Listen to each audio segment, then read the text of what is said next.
So testosterone in men, who's a candidate? And at what point should you do something or have your levels checked?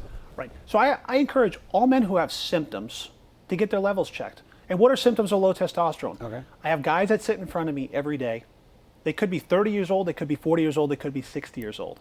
This happens at different periods of time for everyone. So everyone is certainly unique. They'll complain of a lack of energy. They get home from work, Randy, and they're just tired. They don't have the same get up and go. Certainly libido is a big one. You know, guys will go a week or two without having sex and they say it's not a problem. Or they're not waking up with morning erections, which is fairly common when you have high testosterone levels. They may have difficulty losing weight, or a lot of guys will say, you know what, my workouts are terrible. I just cannot get through a workout at the gym. These are the guys that need to sit down, they need to have their levels tested, and we need to have an honest discussion about what is the true cause of all these symptoms. Many times it is testosterone, and if you replenish their testosterone levels, they feel much better. But again, it's nutrition, it's diet, it's sleep, it's multifactorial, but if you can get those all working synergistically and you give them testosterone, they will feel dramatically different. So if you are symptomatic, I don't care if you're 30, I don't care if you're 35. I have a few patients who are in their 20s with testosterones in the 190s who do great on testosterone. I have a lot of patients who are 40. My favorite patient to take care of are the guy who's 38, 39, 40, and they really start to notice that decline, because if you can catch them early and you can prevent them from having those symptoms, one, their relationships stay strong, they can keep themselves in shape. They don't suffer that lack of energy that cripples most men when they're working and at the time of their life when they need to be making the most money in their 40s and 50s. They have energy. Interesting. Yeah. So what do you do? Okay, so you do blood work. Are you returning their levels to what? To where it used to be? Like when they were youthful? What the science says, Randy, in the Journal of American Heart Association, in December of 2013, they did a complete analysis of what the science says about testosterone in men. Okay. And what they found was men who have higher testosterone levels have lower overall mortality from all causes. That means they die less from all causes, cancer and heart disease. The science also says that the lower your testosterone levels, guys who have testosterone levels in the lower end of the normal range, which is 350 to 1200, have an increased risk of obesity, increased risk of diabetes. They have an increased risk of atherosclerosis, which is heart disease. So we want to get their levels up to the upper quartile of the normal range, which is where the science says they'll have decreased visceral fat, decreased abdominal obesity. What about prostate cancer? I mean, definitely a concern. It's a concern because we check what we call PSA levels annually, but the science has been pretty clear and the science has spoken and the jury has given their verdict. So men who actually are most at risk for prostate cancer have the lowest testosterone levels of any group that we actually test. Men who have the highest testosterone levels when you're younger have the lowest rate of prostate cancer. So there really is no link between testosterone and prostate cancer anymore. They used to think that there was, Randy, but that's not even something that patients really need to concern themselves with. Okay. So, but testing is key. Absolutely. And then you say things like, you have to look at their diet, you have to get them sleeping again, that it's not just about testosterone. Elaborate on that. Of course. My favorite patient to take care of, Randy, is a motivated patient, someone who takes their health seriously. Because the truth is, my hormone levels are dialed in. I take testosterone every day. My levels are optimal. If I don't sleep well, or if my nutrition's poor, my energy levels are terrible. I still drag at the gym. If I eat terribly, my libido isn't great. So testosterone is one piece of the puzzle. It's a major component for guys who like to eat, who want to eat clean and work out and take care of themselves. If you think you're going to take testosterone and still eat pizza and drink tons of beer and drink coffee all day and you're going to feel great, that's not the truth. That's not reality. What I see in my practice. What I do see in my practice is this. Men who like to go to the gym, who care about their health, who have declining testosterone levels, if we optimize their levels, we change their life. That's a fact. I see that in my practice all day long. Men who don't want to do you ever have guys, by the way, that you were talking about how the women give credit for reversals. I mean, do men say, this has changed my life, I work better, I perform better? Randy, I make a living getting stories like that from patients. And those are my favorite patients to take care of because they're easy. You give me a 40 or 50-year-old guy or a 60-year-old guy who likes to take care of themselves, they've always worked out, they like to eat clean, you give them the testosterone and you will change their life.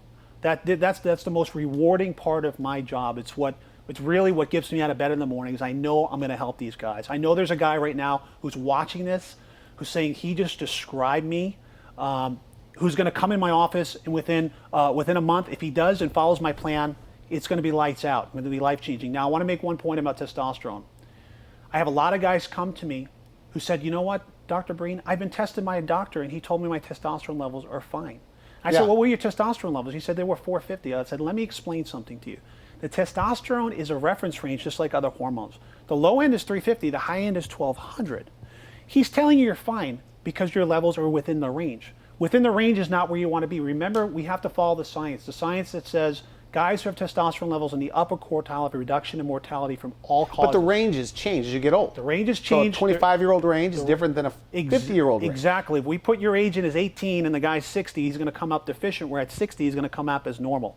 Now, interesting. It's fascinating. Now, the thing with those guys, if I'm describing you at home right now, you've been told you had a normal testosterone level. But you're tired all the time. And you're tired all the time. Low libido. You come in, get on testosterone, and see how you feel. Now, again, if you do all those things that we discussed, you improve your nutrition, you want to get out and work out, you want to improve your sleep, the difference will be dramatic. It will absolutely be dramatic. So the normal reference range for guys is very confusing, and it's confusing for physicians too, because we were taught if they're in the range, they're normal, ignore the patient. Hormones don't act like light switches, Randy. Okay. If they're in the range, they're on. And if they're out of range, they're off. That's how doctors in general are taught to treat them. We know hormones are more like dimmer switches. The higher you dial it up, the better the effect, even on a cellular level, because you can have a normal, I have guys who have testosterone levels of 600 with all the symptoms of low testosterone. How can that be? We know that it's not just about the levels in the blood. We know that all hormones have receptors. It's like a lock and key. Receptors get old, they age, they don't become as efficient. So you actually have to give more testosterone in order to get the same effect. We all know people lose their hearing as they age. We have to speak louder in order for them to hear the same level of volume that we can talk to someone else. It's kind of similar with hormones. And it's been in the hormone literature for a long period of time. You get hormone receptor resistance. So even some guys have normal levels, they just need more. So testosterone, though, I mean, supplementation is not a lot of money, right? From a compounding pharmacist? Testosterone costs $40 a month. It was the same cost as my breakfast this morning. When I took my wife out for an omelet, it was $45 actually. So no, it's very affordable. It's affordable for 90% of the population that I see. I never have a patient come to me and say, geez, I can't afford that testosterone. It's $42 a month or $44 a month, depending on if you're using injection or a cream, but it's highly affordable. And if you want to get started, all you have to do is go to our website, Randy. It's drbreen.com. Do they see you, by the way, at your center every time? Every time. I actually sit down with my patients for 2 hours. The first time we meet, it's 2 hours. What do you guys talk about? No, I'm kidding. What do we talk about? What I've found is you can take an entire medical history on a patient, and then you get to the nutrition. They're having memory problems, they're tired, they're not feeling good, they're depressed, and then you get to the nutrition. I always ask patients, how many diet sodas do you drink a day? I drink about 6 to 7 Mountain Dews. There's your answer. It's not until you really dig deep into a patient's life, you really have to ask them, are you happy in your marriage? I ask every patient, are you happy in your marriage? Why? Because if you're stressed, it affects your health. I know how much coffee they drink. I know how much diet soda they drink. I know how much water they drink. Patients are dehydrated. They're drinking Crystal Light. They're drinking diet sodas. They're drinking Coca-Colas. All these things that are driving up insulin and causing all the hormonal effects that we're trying to treat. So for a lot of patients, it's, hey, cut out the Mountain Dew and see me in a month, and I guarantee you'll feel better. So you have to absolutely so it takes me about 2 hours to get to these patients to really figure out what's going on in their life. And you have a program where they can choose you as their doctor. That means you take care of them. Absolutely. Is that right? Absolutely. My patients have my cell phone. They can call me, text me anytime. I tell them it's never inappropriate if you have a health question. If you're at the supermarket and someone says, hey, you should be on coenzyme Q10. You can text me and say, Dr. Breen, the guy at Vitamin Shop just told me to take CoQ10. What do you think? And I'll give you my expert medical advice based on your medical history and your background. Take it if you're over 40, by the way? If you're over... The short answer? If you're on a statin, if you have heart disease or hypertension, you should be on 100 to 200 milligrams of CoQ10. Again, I'm not your patient. I mean, you're not my patient, so I'd have to actually sit down with you. Okay. But for most patients with heart disease, they have hypertension, they're on a statin, cholesterol-lowering medication. Athletes need CoQ10 because they burn through it. It's really important for energy metabolism. So yeah, we sit down with them and we really, really get into their history and their life. And you have people that feel better like the first week, the second week, the first month? When I took testosterone at 38, it changed my life immediately. Now, always under promise and over deliver. So usually, if someone's willing to make changes and follow my program, within a month they will notice a dramatic difference. What's the difference between, because you go to a compounding pharmacist that makes the testosterone, what's the difference between that and like androgel that's all over the news? Correct. So a compounding pharmacist, I can choose whatever dose I want. Androgel is 10 milligrams per gram or 20 milligrams per gram for their higher dose. I could use 100 milligrams per gram. I can use 200 milligrams per gram. I could put it in a cream. I could put it in a gel. I can put it in testosterone cypionate and have them injected. I can use it in oral troche. So a compounding pharmacist, we can customize the testosterone for that specific patient, where androgel is your 10 milligrams per gram, your 20 milligrams per gram. So call your office or visit your website first. Absolutely. Go to the website, educate yourself, call my patient coordinator. She will walk you through step by step. And within a few days, you can be sitting in front of me for 2 hours and we can be changing your health forever. Okay, good. You walk your talk. Absolutely. You don't drink or smoke or anything like that? I gave that up You a have no long fun at time all, ago. right? Just I with your have family. zero fun at all. Exactly. So I want to thank you for coming on the show. Great stuff. You're welcome, Randy. Great. You've been watching The Wellness Hour. I'm Randy Alvarez. We'll be right back.